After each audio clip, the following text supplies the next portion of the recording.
Greetings, this is Pastor Michael, and this is Salvation Unusual.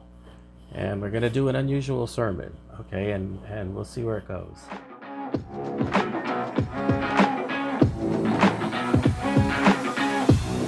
want to introduce the concept of unusual sermon, unusual salvation. And that comes from my experience in the recovery community, which was not a usual sort of space where one would think one would be brought to God, right? So I want to read, first I want to pray, just ask God for your wisdom, ask you for your strength and guidance. Let whoever is hearing and seeing this be moved and touched by this, and let our ears be open to what you have to say, God, and let our hearts be open to what you want in there. And let us never ever forget that there is nowhere that we could be that you are not.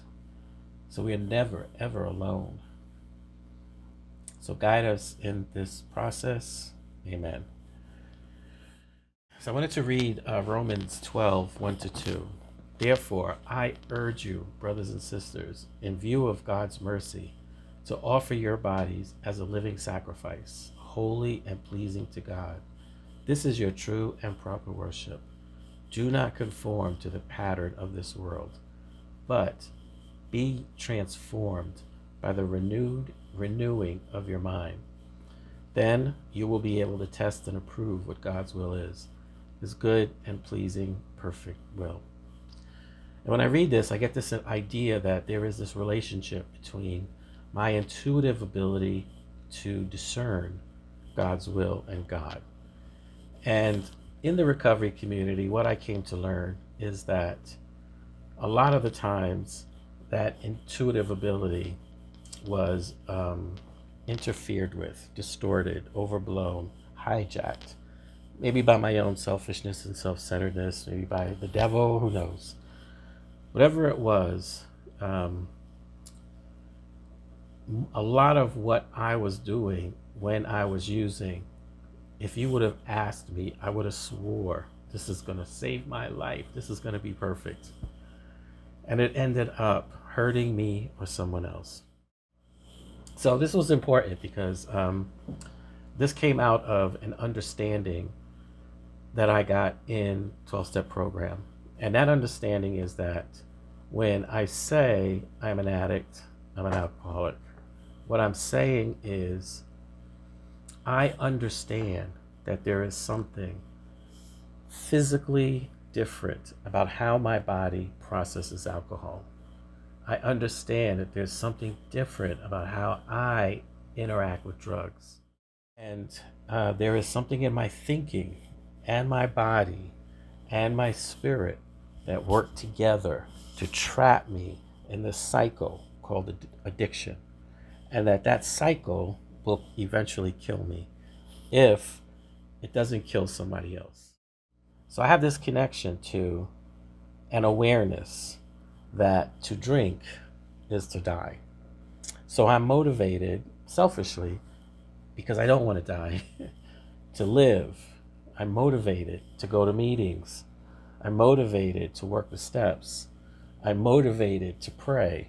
I'm motivated to do service, because to not do those things leads to me picking up a drink, which leads to me dying. So I have this clear motivation that is based on kind of what I think Bible religious motivation is about. Like when we talk about sin, we talk about, the kingdom of God and, your soul. We don't usually make the connection personally that if I continue to do this, I'm going to die. I mean, sometimes it's clear, but most of the time it's not. Take that celebrity pastor who fell from grace. I mean, I'm sure there was some thinking, this is going to hurt if anyone finds out. This is really going to make It's going to hurt me. It's going to hurt my wife. It's going to hurt the church. It's going to hurt the people that are looking up to me. Like, this is terrible. I shouldn't be doing this. But I could probably make amends. I could probably, like this. There wasn't this thinking of, if I do this, I could cut myself off from a relationship with God and possibly end up dead. I mean, that's a probably way dramatic, but there isn't that connection. And this is a problem, I think, in the church, in religion, that has allowed, over the history of religion, for a kind of consistent continuation of hurtful, harmful, destructive behaviors. When Adam and Eve ate the fruit, right? When God said, look, I've given you everything you could have asked for. Just don't eat the fruit of that tree, because if you do, you're going to die. It sounds like, like my mother used to say, stay out of the fridge, don't eat sugar, like I wasn't comprehending the depth of what God was trying to say. Because I mean, sometimes I've even thought, I wish I could have some of that fruit, just so, but God understood the power that was unleashed, and the inability of Adam and Eve at the time to handle that power. Now, this is for me, like, when I think of alcohol or drugs, it's like fruit hanging from a tree. I can't handle the power that comes with it. And I mean, like I've watched James Bond, you know what I mean? Like, go trim, well dressed, hit the bar, give me a martini, shaken, not stirred. A beautiful woman comes up to him, is an evil guy trying to destroy the world, and he's got to run real quick. He can take a couple of sips, go kick some butt, come back, still have a suit on, still have time for the lovely lady. I mean, there's times when I'm like, I can do it. I know I can do it. Just give me a martini glass with like a single sip on the top. You know what I mean? Like, I know I could do this. I'm sure I could do it.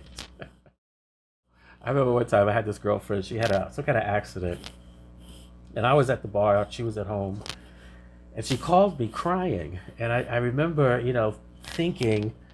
I remember when she called. I remember, hearing her crying, knowing something was up that probably meant I should leave, and looking at the drink at the bar and being confused, and then her saying, "Help me! I want you to come and help me." And like, I mean, it should have been like a no problem, honey. I'm on my way. It take me about 10-15. I'll be there. It should have been a no-brainer, like not even something that required thought, and yet there I was with something. I mean, it was a big deal, but it wasn't like save the world, but it was, it was a big deal. And I was confused, So anyway, so I'm bringing this up, and I'm talking about this from the recovery perspective, because I think when Adam and Eve fell, when God was saying that, there was something very deep and very important and powerful that God was trying to express. And then once they ate the fruit, there was another consequence, and that was, should they eat from the tree of life, then with the knowledge that they have, they are subject to lock themselves, kind of like a wet brain, right? Like, lock themselves perpetually, forever, in this state, and I have to like intervene. And so there was an intervention, and so God put out this treatment plan to help us. So putting us out and all the other stuff was really about getting us away from doing more damage to ourselves. And so that was a big deal, right? That was huge, And so when Paul says, be transformed by the renewing of your mind, there is this, bringing us back to this state where we can now discern what is God's will. Here we are in the garden, the snake comes up again, and you know what? I'm not even going to talk to it, because I know that once it opens its mouth and once I respond, I've lost. Kind of like a car sales deal when the salesman takes out the paper and writes down something and then pushes it over at you and then stares at you. It's that moment of whoever speaks first loses, right? A renewing of your mind. So Paul is saying this is possible. He's really not saying how is this possible? What does this look like? And so, and this is where I think a lot of people in religion get confused and get lost. We know what it sounds like. We know that there are people who, like when I went to church, I'm looking at people who just look fabulous, look wonderful. When I go on YouTube and look at some of the big speakers, they're just amazing. They're mind blowing, right? So we know that there are these good looking people there, that stuff is happening. But how is it happening? So some people can have the altar call and their lives change. Some people can open a scripture and they meditate on it, they think about it, they got their Bible and they just have this happiness. I'm not saying no one has struggles and stuff like that, but they just have this general atmosphere. And I mean, I know people and it hasn't worked like that for me. And so, so it's like I get to go, like when I was anyway, it's a longer story, but I have affirmative evidence of moments in my life when I asked God for help and I still got my butt kicked. I still failed my grades. Like this thing still happened. And so, so it's like what I was not able to convert the knowledge that was given to me through church or religion into an effective life. And, I'm saying effective kind of loosely, a life that works. And so, so I ended up in the destructive end of things, and so, but not totally just out of hate, down with religion. I mean, there's a bunch of reasons I could give you: burning crosses, a slave ship named Jesus. I can give you a bunch of reasons why I was turned off about it, but I wasn't not in my mind, right? God, religion, all that stuff wasn't in the atmosphere around me. It's a part of our everybody. It's a part of our collective human DNA, and so religion won't disappear, but we can clean it up, right?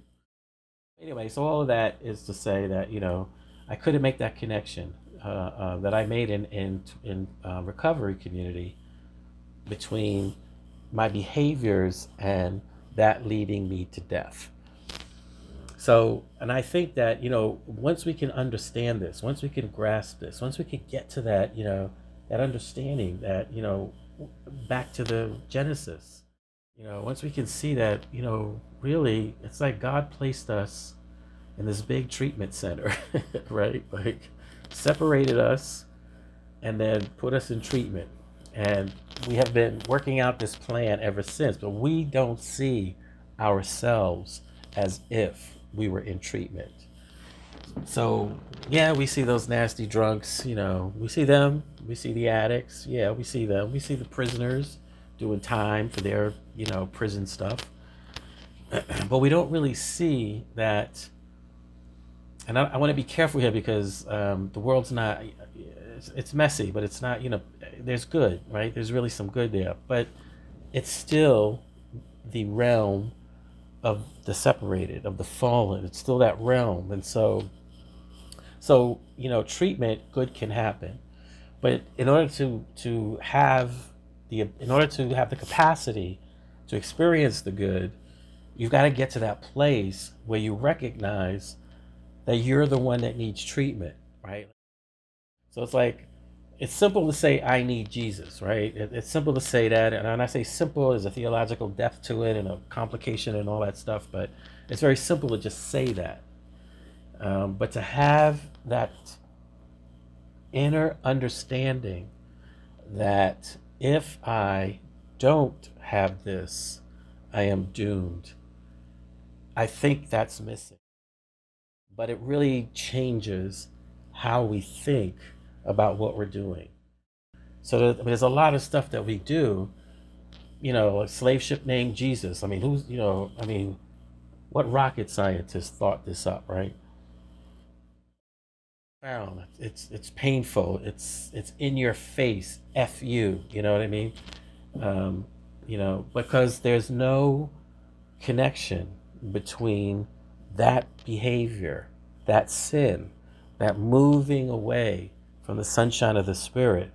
There's no connection to my personal, if I do this, I'm going to die. If I do this, it's going to impact my life in a profoundly deep and painful way. There's no connection to that. And that's, that's not, it's not that it's not true, right? It's not that there aren't people who engaged in that behavior. How is it possible? When you think about the enormity of sinful behaviors, right?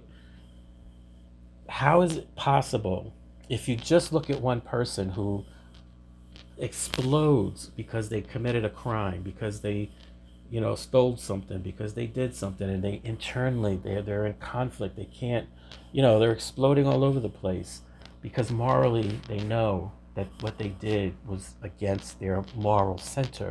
They may not know how to stop it. They may not, know what to do about it, but they know. And this is the state I lived in for a long time. This is what made drinking and drugging. Um, this is what gave it such influence. Is that it allowed me to move forward in my day to day, in that with that conflicting engine going on inside of me. Right? That's just me. And I understand that now. Looking at my fourth step, going into my fifth step, I understood that the reason I have a fourth step, I'm not a sociopath. There's very few sociopaths. There's a few, but there's very few. There are a lot of people who can commit sociopathic crimes, behaviors. So there's things I did, not sociopathic, but there's things I were able to do that totally went against my moral center. I have the capacity to do that, even sober, even now, right? So I have the capacity, but because I'm sober, because I understand, I'm sort of, I'm limited in my choices. You know what I mean? I have that understanding, and I think that's the understanding that we as Christians need, that we as religious people need. We need to really understand the power that we're dealing with, that we are talking about here. There's a reason for the creation story. I mean, it's a maybe metaphorical, maybe there was never really a garden, but when you contemplate, what that means, that there was this relationship that, between this divine power, God, and God's creation, Adam and Eve, and everything they needed was provided for them without even having to ask for it. It was all there. And there came this moment when they were not all together, which, if you're thinking about God as the be all, end all, creator, big C, it's impossible for God not to be somewhere. But there must be an ability in the mind to think it's possible for us, God, not to be present. I know it's a little complicated, but so whatever it was, okay, there was this moment when Adam and Eve were not in the presence of God, when they were not in the presence of each other, when Eve happened upon this serpent, right? So the serpent was very smart. The serpent didn't wait till they were together to talk to them together so they could reason together. And they probably would have said, Eve might have said, Adam, it sounded like a good idea, but no. Adam might have said, Eve, what are you, crazy? Let's wait till God comes back. You know what I mean? Like, they may have talked each other out of this moment. But the serpent caught her alone. And she had no reason to be afraid. Now, I remember when I was in this treatment program in Hawaii, there was this family visit day, and one of the residents, her little kid came up, Kid was like 3 years old, 2 years, I don't know, it was walking around, but it was very, very tiny. But walking around. So we all went to this playground nearby. And I remember this little kid climbed up on the sliding board, the adult sliding board. So I saw that and I went down to the end so that when she slid, I could catch her. The kid got up, saw me, stood up on the top of the sliding board, and just threw herself flung herself at me. My heart fell into my feet. I'm like, what? And I caught the kid, right? So, the mom was like, yeah, there's no reason for this kid to fear because they don't have a memory. There's nothing that says fear this, right? So there was no reason in the realm of Eve's understanding to have a fear of coming upon a creature in the garden. So it's not like, well, I told you don't talk to those talking serpents, So there was nothing. So it wasn't an unusual thing. And the serpent, this is where the deceiver, that voice in the head, like the devil, like whatever you want to call it, this is where the thing is so smart, so brilliant, so, cunning, baffling, powerful, without help. It is too much for us because the serpent was wise. I'll just mosey up and have a conversation and just question a few things. And then I'll get this person to do the thing that will go against God's will.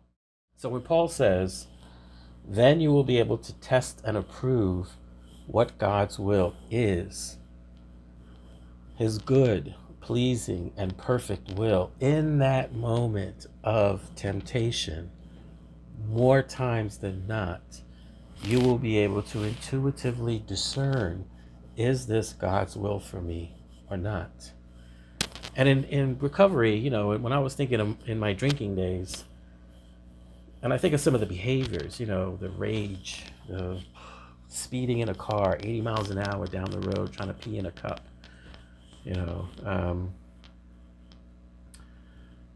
I just, person with guns, I just remember these things that, is this God's will for me? If I could have stopped in that moment and said, is this God's will for me? Is God's will for me to crawl into a bush on the sidewalk and pass out? Is God's will for me to have the cops come into my home and take my ex-wife, my now ex-wife, out to sleep somewhere else because I was in too much of a drunken craziness to leave her alone with me? Was that God's will? Or was there another will, another outcome that could have been possible that maybe God wanted for me, right? And I didn't have the capacity to contemplate that deep in my using and drinking, to discern. I didn't have that capacity. So when I would, if I were to hear this, I would think it's beautiful. I would want to do that, but I would have no understanding of what that meant. No capacity to practically apply that, to understand that, that my body is holy, that what God made was good, that there was nothing in the creation of the world that God said, this is going to be a mess. This is messy. I'm making a messy couple and they're going to be nasty and crunchy with each other. That's what people created and decided to adopt as part of their being. That's not God. It's not to say we don't have struggles and everything, so I don't want to sound like Pollyanna, Polly Chocolate Anna. So anyway, so the point I want to get to here is, again, I just want to stress this to create a shift in how we are thinking about who we are outside of the presence of God. When we don't have Jesus in our lives, when we don't have that connection, who are we? We were designed to be plugged into the wall. So go back in history, we're always, no matter where you go, we are always worshiping something. So the concept of worship is part of who we are. We're always looking to a higher power, whether we've correctly called it God, which is a strange word that didn't exist when biblical or Old Testament times, but that's another story. Or whatever we chose to call it, there was something deep within us that knew, that was programmed, designed to recognize something greater than ourselves. So what we're talking about is not an anomaly. It's not an unusual thing. We're talking about what it means to be human. And there is something about the thinking of, I want to call them the separated, the fallen, just to have a term to kind of distinguish between, people like me and people like you. So, but there's something in the mind, and that's where the problem lives. That's where the problem exists. That's where it starts. And that's why, when Paul says, be transformed by the renewing of your mind. That's what we're looking for, right? But to get to that place, you've got to understand that the mind needs renewing. You got to understand that you need treatment. You got to understand that you're powerless over the things that you have been trying to manage and fix your life with. And powerless means, that's a difficult term. It's a simple term, really, but it's difficult in how we as people operate and work things out. But powerless means I can't. And so I remember when I first got married, I think we were not even in our first year, second year, anyway. And we got into this fight, and I caused it. I even know why I caused it. We were drinking rum and got drunk and yelling and screaming at each other, then we passed out and woke up in the morning. I remember my ex-wife said to me, because I was remorseful as usual. Sorry, honey, I love you so much. Well, I didn't mean to do that. She's like, when you drink rum, you're mean. So let's stop drinking rum. And so we're like, yeah. So she bought sake. So we started drinking sake, right? Until sake couldn't contain our problems. And then we tried beer. And then we tried other kinds of wine. And then, you know what I mean? Like, I was trying to fix me and not understanding that I am the one in need of treatment. And so powerless means that I stop with the efforts to try to fix myself, that and understanding as I'm looking through what happens to me. And this is another very important concept. It's not the thing, it's what happens to me when I use the thing. That's the problem. And so when I get that, I can't use that thing. When I really understand that I am powerless over trying to use that thing, then I stop trying and I just stay away, right? So I can't drink. So I don't go to bars. If there's a function that I have to go to, that there's a purpose, then I go see some friends. Maybe someone's having something going on. But maybe I'll call someone before I go. I haven't been out in a long time, but when I did, maybe I'll call someone while I'm there, maybe when I leave. But I'm acting in a way that I understand that I am the problem and I can't handle this. And so the mechanisms put in place are designed to help me navigate those things. And so this is, like in religion, we're trying. So I'm not saying people aren't trying to do this, but but we have to do this as if our lives depended on it. I don't want to make this sound like I don't think this is important, but when we think about the second coming, we think about when we die, there'll be something for us in heaven. It doesn't give us something here and now, and in the promises that God made to Abraham and to everybody else. And this is not prosperity gospel. This is just the promises of God. I will bring you into the land. of milk and honey. Like, I will give you this good. So there is a promise of good, abundant living. There's a promise there, right? So it's not. So don't think like, just going to be some sandals and a robe and a bum and a beggar. That's you could do that, but that's not what God was saying. That's not what God was promising. So there's a life beyond your wildest dreams. A lot of people in recovery will tell you that. I remember when I first got sober, I got asked to at 5 years, 4 years, 5 years. I got this job running a program in Hawaii that had national and even some international focus. It was a cutting edge program. Everybody was watching it. I had a couple of news crews stop me in the street, and interview me and ask my opinion about this program. And I got flown from Hawaii to Seattle to be part of a convention and talk about it was needle exchange, and to really talk about how it was working, things that could improve it, and share ideas with other people. And I even had an interview on a news program about sobriety and being sober. Now, my high school, and I talk about this in the ebook. My high school, I started drinking really heavy in 10th grade. I mean, I didn't know I had a problem. I didn't know it was a problem. When I look back now, my heart just breaks at that little guy who just had no clue whatsoever. So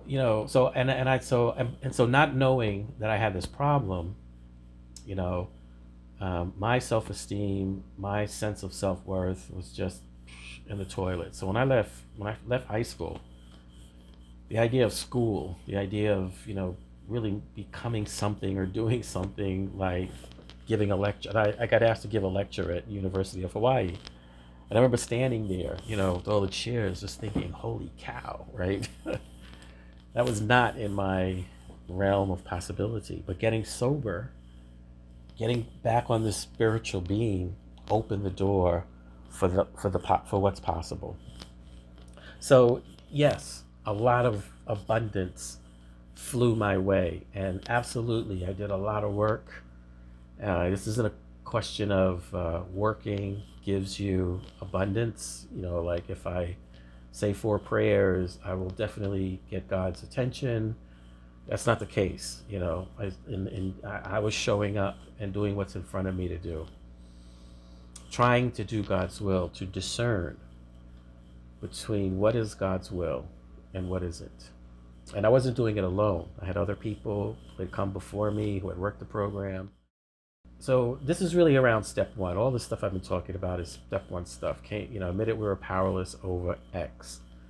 If that pastor had understood he was powerless in his sexual nature over X, then putting himself in a situation where it was more likely than not that he could do this and maybe get away with it, was setting himself up for a fail. You know what I mean? And I'm not judging and stuff like that, but I just, like I've been there, I just know the mindset. Not his, but I know the rationalization. I know the thinking that I could maybe do this. And when I had one of those episodes, I remember thinking, you've been a good boy. You've been a guy that always says no. You're the guy that's always alone. You deserve some good too. And besides, other people do this and it works. So why not you? Like the serpent was in the garden of my mind, just having a cigarette, having a nice little chat with me and hitting me right in all the right places. And I was like, absolutely right, I should do this. Even though warning bells were going off. No, don't do this. This is gonna hurt. This is bad. Don't do this, right? But my, those flaws, my lust, my loneliness, my inability to really comprehend sometimes, what I'm going to do is going to kill me without talking to other people. I didn't share this with anybody. I didn't say, listen, this is what I'm thinking of doing. What do you think? I just reasoned it out in my head and then went for it. So I understand it, you know what I mean? And I put myself in a situation where this was likely to happen. And so I get it. I wasn't acting in a way that I really understood that for me to engage in, I'm going to say sexual, but it's probably like not a good term, but I'm just using sexual, engaging in that aspect of my nature is setting myself up for a failure, right? I have to really understand that I cannot manage those seven deadly sins, those character flaws, those instincts, because once I get my hands on them, they are almost guaranteed to go astray, right? The moment I try to start managing them, sometimes I can manage okay, but eventually they will go astray. So this is what I think we need to get to. We need to get to a treatment-oriented mindset around our spiritual program so that we can experience this pleasing, good, and perfect will that Paul is talking about.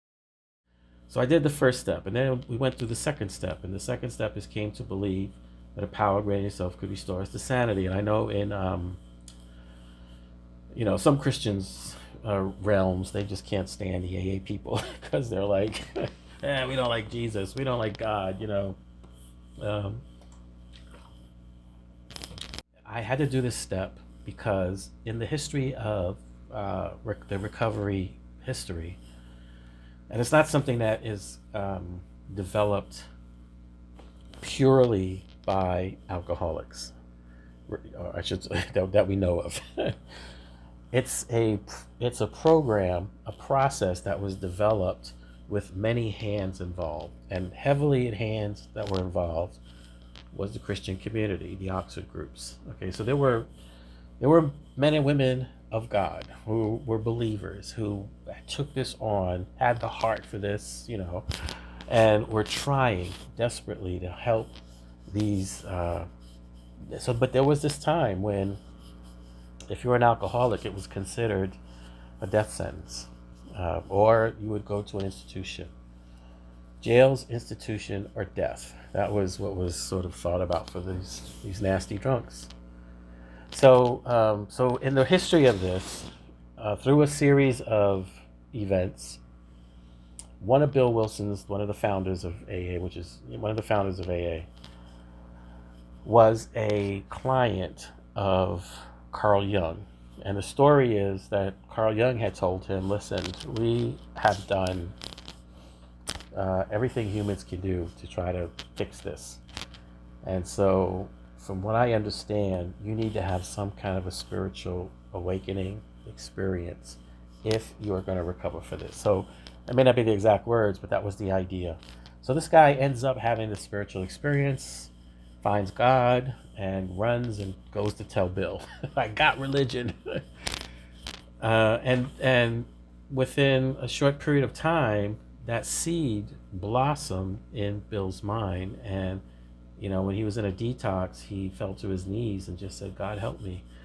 And he had some kind of a big white light experience. He doesn't really talk much about it, which I think is a great idea, because people then try to duplicate it instead of understanding what their own white light experience is. But he had this amazing experience, right? And so through this process of trial and error, people came to understand that in order to recover from this hopeless state of mind and body, these particular people needed a spiritual component to it. And for them, at the time, it was God. And the only reason why God became a problem, if you can call it a problem, is because there were people who couldn't get past whatever God stuff they had, issues that they had. They couldn't do it. They couldn't stay sober. So they had to go with their mission. Their mission wasn't an evangelical mission. Their mission was to help people recover from alcoholism. And so they were willing to be flexible and say, well, whatever you understand it to be. So don't get caught up on a concept. Don't let that stop you.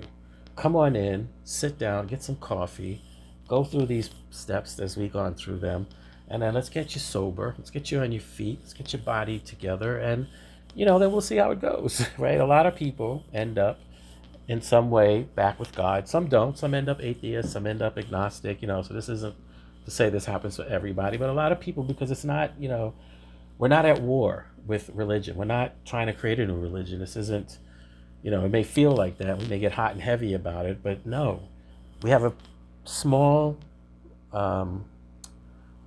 mission that's huge in its impact on society, but specific in what it's here to do. I know it's evolved and stuff, but it's very simple: to help others recover from the disease of alcoholism.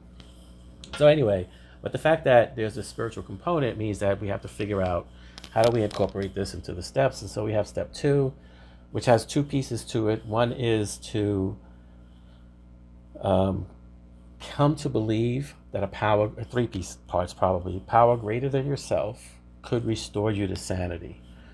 And this is where the renewing, be transformed by the renewing of your mind. So for a lot of people, let's say they go into a treatment program, and they're in treatment, they have a counselor, they have groups, they have other people trying to recover. So in this space, they get to hear stories over and over and over and over and over and over and over and over and over and over again, right? When I drink, I get drunk. I remember I bought my wife this beautiful, beautiful tri-gold necklace, Italian, beautiful necklace. I mean, it took me weeks to pay it off. And I took her to this, we went together to this really nice restaurant bar in Hawaii. And, and I just remember I was drinking Long Island iced teas, like 4, 5, 6 of them, big Hawaiian iced teas. And I remember, this is funny, it wasn't until I got sober that I was thinking about this moment when we were sitting in this club, right? Just me and her. She's really feeling, really loved. She's got this beautiful necklace on. We're in this beautiful place. And so in the midst of our talking, all the noise kind of focuses in on this table nearby. And it's a group of tourists, young women. I didn't really see them or really look at them, but I could hear their voices. And so the buzz that you hear, like in a bar, at a certain point, there's this dull buzz focused in. And I could hear one of them say, "What tastes good?" And it was like, I couldn't comprehend, like, what tastes good? Like, for a second, I was like, who drinks for taste? I mean, like I look at a menu, look at how much money I got in my pocket. I want to see what's got the most alcohol for the least amount of money that I could get the most of. Anyway, beautiful night, beautiful time. We went out, and it turned into just a raging, terrifying night. You know what I mean? And so that wasn't my intention, So, you hear these stories, you share these stories, and you start recognizing that what I thought was the problem may have been a problem, but it wasn't the problem. And you start hearing this over and over and over and over again, that there's this consistency. When we used, when we drank, these things happened. Wow, that happens for you too? Oh, you drink like that too? You mean you can't stop? I remember one time, me and a buddy, when I was in the Navy, he had all these local Hawaiian mixed friends, these women. And he would, after work on the weekends, he would drive over to their house, and they would kind of meet us all over at the Hickam Air Force Base. That was kind of the big soul club. So occasionally I would come over and hang out with them. And it was like 10, 12, they had like a long table, bunch of people, and we'd get there around 8, 9, or 10, and just be drinking, and dancing. And so a couple of times I hung out with him. And I think the club closed at 4. And I remember when they called last call and the lights came on and they were chasing people out, me and this guy would go around these long tables, take all these drinks, partially finished drinks with just a little bit of alcohol in them, pour them into a single glass, and down it before we left. And I'm sharing these stories, right? And I'm hearing other people talk about the same thing. Oh my God, I totally identify with that. I used to go out with business people, and I couldn't keep my eyes off of how much other people were drinking. And if somebody, God forbid, left a half of a drink, it would drive me crazy, right? So, we're laughing at these stories because if you're not an alcoholic, if you don't have this relationship with alcohol, this doesn't make any sense to you, but we're just cracking up. So, in that environment, you get this understanding that the problem. Then you start to understand that this is not normal human behavior. Now, it's possible human behavior. We've been engaging in it for a long time. There's biblical talks about drunkenness. So it's not that it's unusual. It's just that it's not normal human behavior. And so, when you then think about what was the price that you paid to drink, my ex-wife, the cops coming to my house, the terror in her eyes, her leaving me, having to get divorced, lost jobs, no self-esteem, almost having car accidents. I pay these really heavy prices. And it's like cigarettes, right? Like when you look at a pack of cigarettes, on a pack of cigarettes, it's not pretending. It says, if you do this, it will kill you. and you pick it up and you smoke anyway.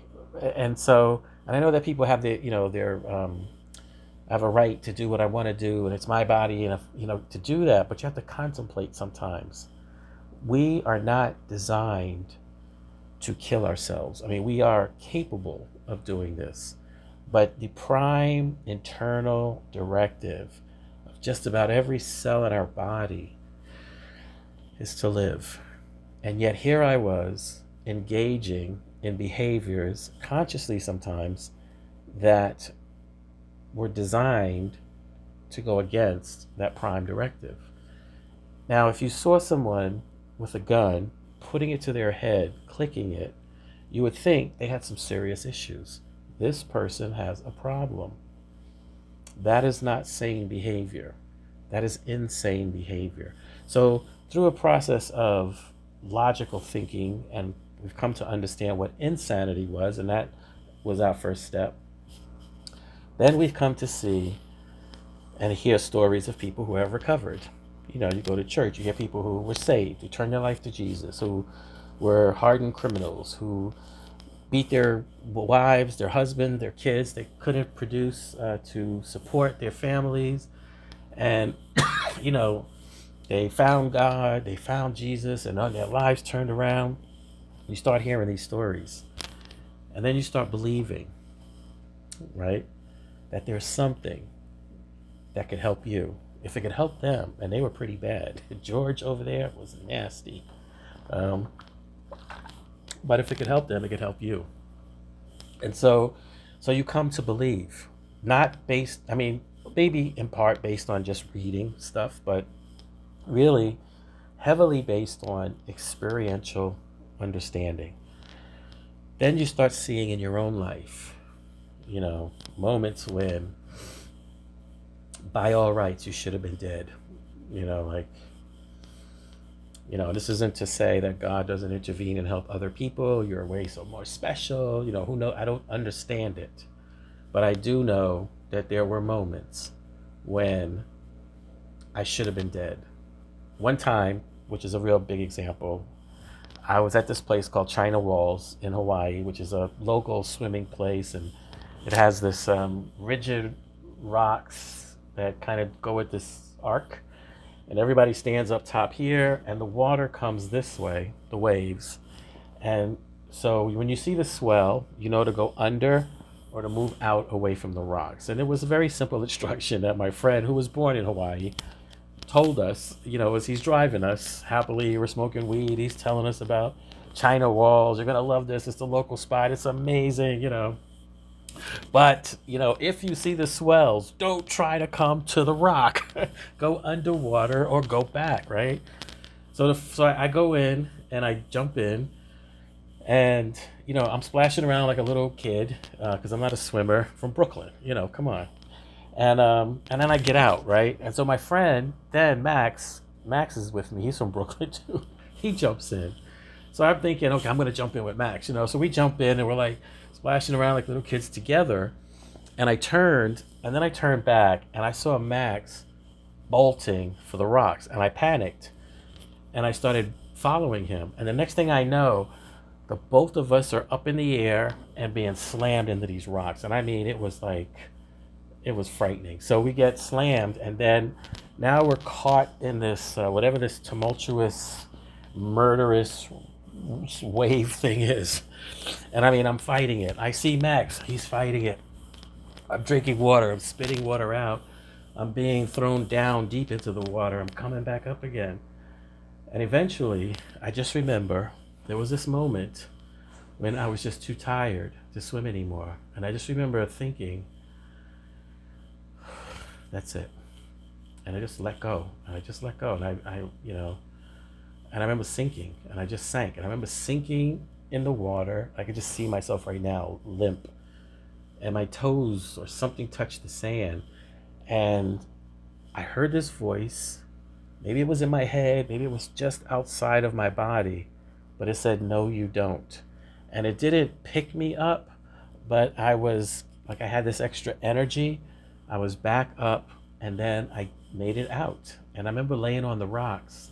Blood, I was scratched on my elbows. I looked up, and all these people were just watching us, kids, their moms, like we were like a show, like a movie, but these dying Brooklyn boys. But, I just remember laying there thinking about that voice. No, you don't. So that moment was every moment that I picked up a drink or a drug when I said, I don't care. And God somehow carried me through this.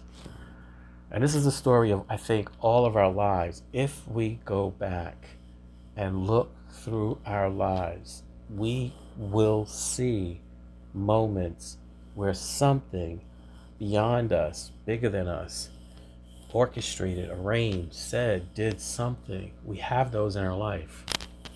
So one of the things we said in this treatment center, this counselor Mary Lake said, is if the God you walked in with couldn't help you, fire that God. And it sounds like, egotistical, you AA people are crazy. But it wasn't working. I mean, Moses walked into the Pharaoh's house and said, your gods suck, right? So I had to come up with a new God. And that's what we did. We sat down, we talked, we made a list of what we wanted our God to be, right? I don't mean crazy stuff like a chair, but I mean loving, gentle, caring, affirming, generous, kind, always with me. We just made this list. And then we talked about that a little bit more. And then she said, do you believe this? And I'm like, yeah, because this is what I've seen, this is what I've seen in treatment, in the groups of people, in the world. So other people, yeah, they found their thing. Jesus, they found, I don't know if we had any Muslims, but. So then we did this third step prayer. And the third step prayer goes like this. First, you think about it, because now you're turning your life over to the care of this God and everything that it means to do that. So if God said, you know what, you had a lot of sex, no more, then that's what God said, right? God doesn't say that, but for me that was like, oh my God, if I turn it over, I'll never, That's not what God said. But you have to contemplate, if I do this, am I willing to do whatever God wants me to do? Don't do it if you're not ready, right? So I had come into the treatment center. Before I came at the intake, they asked us, are you willing to do anything we say to get this program? Are you willing to do anything we say? And I said, yeah. So I said, yes, I'm ready. Whatever you want, God, I'm ready. So we did the third step prayer. God, my creator, I offer myself to thee to build with me and to do with me as you will. Relieve me of the bondage of self, that I may better do thy will. Take away my difficulties, that victory over them may bear witness to those I would help of thy love, thy power, and thy way of life. May I do thy will always. And then Mary said, now, I want you guys to take a walk. Now, we were on the grounds of the state hospital, Windward Community College. They had a community college on one level. If you walk up the hill, there was the treatment center, and then you walk up the hill further, and there was the mental hospital, all in the same grounds. But it was a beautiful ground. The Ko'olawe mountain range behind us, beautiful grass and trees all over the place. Anyway, so she said, take a walk, find a place you can be by yourself, and talk to God. Now I want you to do this out loud. I want you to talk to God like God is your friend, and God already knows that you're angry. God already knows you're lonely, but God wants to make sure that you know that what's going on. So talk out loud. Tell God, I'm giving you my life. This is what I'm doing. So we all dispersed. I found a spot in the grass, this rock. There was this dead tree in front of me. I remember looking at the tree and thinking, that's me. And so I sat on the rock, and I remember, closing my eyes for a second. And I said, okay, God, look, I don't really talk to people much. And when I do, it's like those little paper dolls, you start with hello, and it ends up being every little issue in your life. So I generally try to shy away from it, but here I am. And I'm not sure what this means, but to the best of my ability, I'm turning my life over to your care. And right after I said that, I felt this quiet. It was like this quiet. Everything stopped. The air, And then right around where my belly button is, it was kind of lower. I had to kind of look down a little bit. There was this voice. And the voice said, it was never yours in the first place. I mean, it was with love that it said that. It wasn't like, you stupid snot, but it was like, yes, your life never, I have always had you. This is like when Adam and Eve heard God coming, and God said, Adam, where are you? We have this connection and it's missing. Where are you? This was love. This is a loving gesture. And so I had that moment where I heard that voice, where I understood that my life had always been in the care of this God, this loving being. And that was my major third step.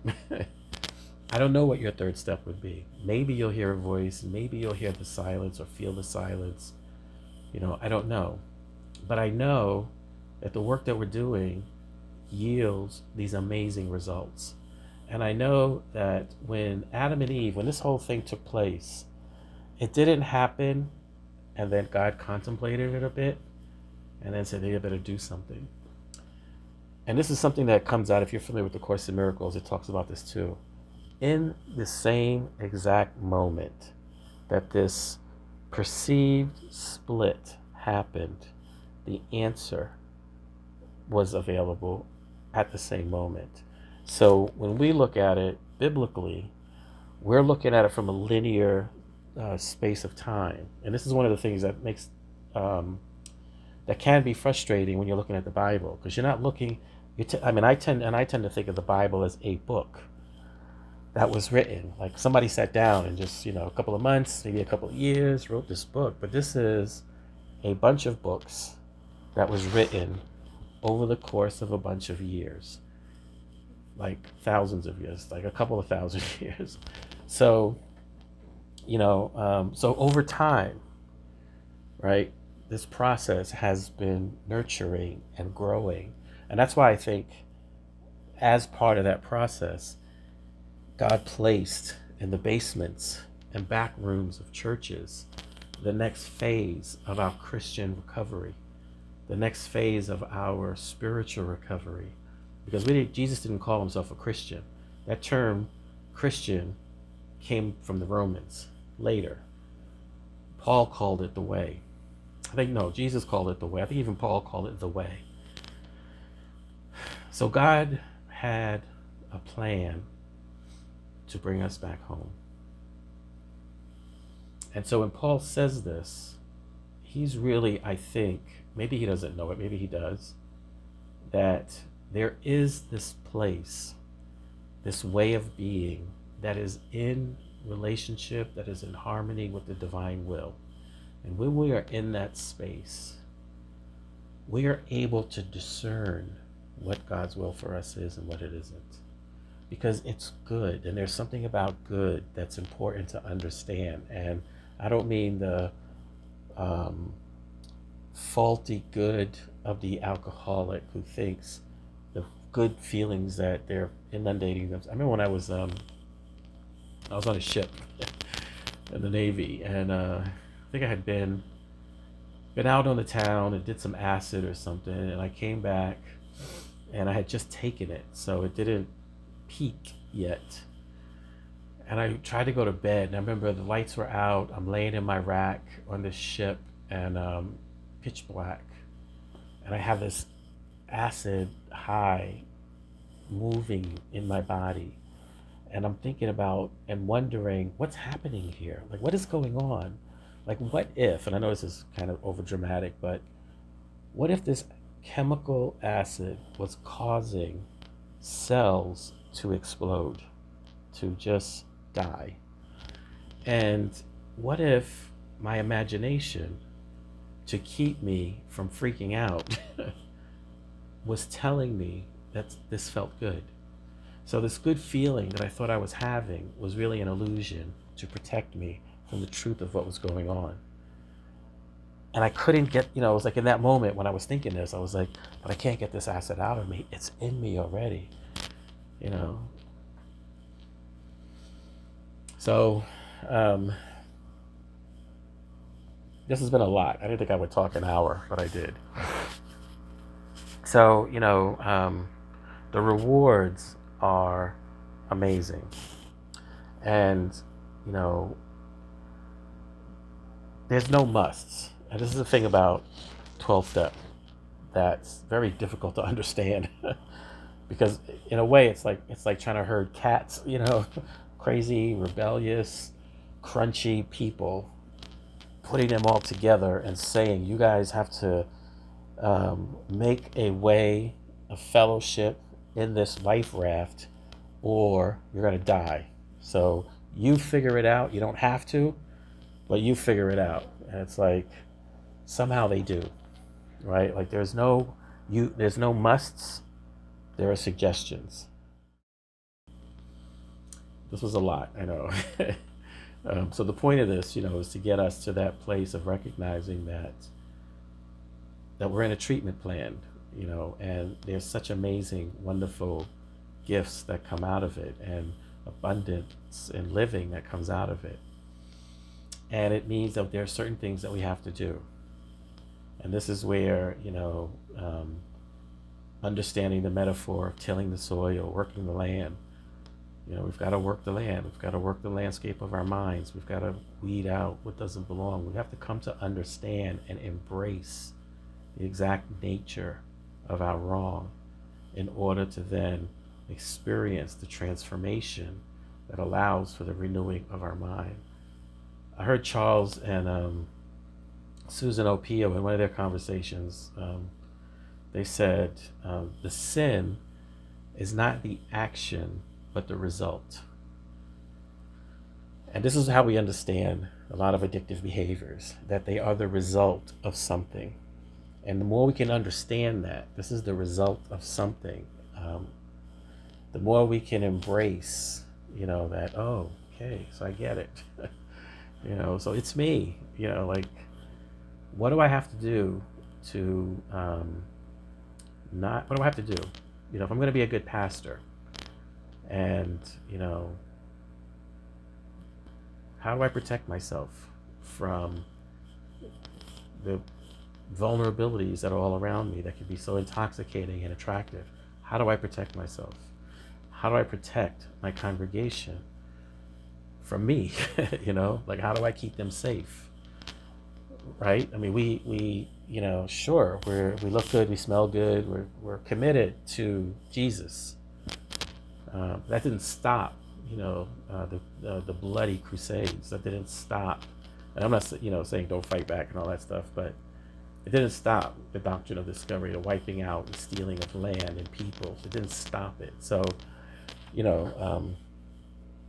anyway, once I go on that track, I just want to go for more. But I'm winding down to just, that point of, God saying it was never yours in the first place. And me having that understanding that there is no place I could be or have ever been that God was not. And so, so we are blessed. And there is hope. And there's a great hope, and there is a way out. And we have it. And it takes really, getting to that first step. So with that should be my sermon unusual. I have the ebook. It should be available soon somewhere. And I thank you for coming, and be blessed.